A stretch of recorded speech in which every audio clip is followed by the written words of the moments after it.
President Bola Tinubu will travel to the United States of America on Sunday to participate in the 78th session of the United Nations General Assembly.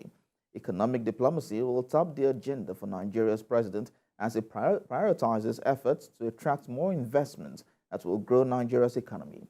TVC News State House correspondent Femi Akondi reports. Special advisor to President Bola Tinubu on media and publicity arrives to brief State House correspondents on his principal's scheduled trip to New York to participate in the UN General Assembly. He says President Bola Tinubu will be one of the busiest leaders at the UN this year.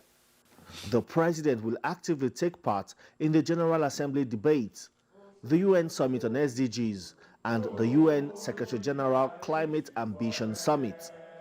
The president will be speaking at the UN high-level reform of the global financial architecture.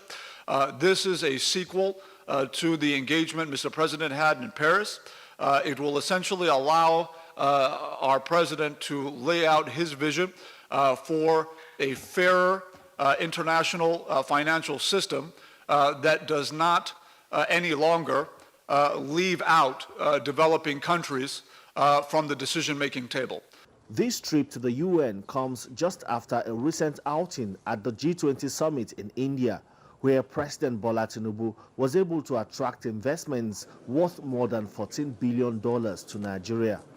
Going to New York is another opportunity to engage with CEOs of global business corporations as it targets even more investments in various sectors that will boost economic growth and create jobs. The president will also be presiding over an event that is the Nigeria Small and Medium Scale Business Summit, and this is really a very strategic one.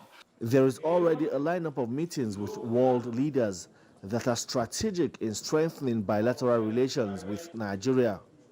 The US, the EU Commission, Brazil, South Africa, and a growing list of leaders have agreed to meet President Tinubu for talks.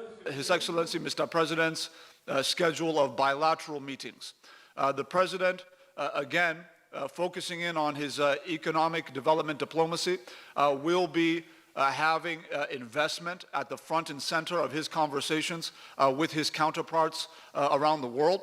And these engagements include bilateral meetings on the sidelines with the President of the United States, with the President of Comoros, with the President of South Africa. Already, his popularity in the global community seems to be rising, not just as President of Nigeria, but also as the chairman of the Economic Community of West African States.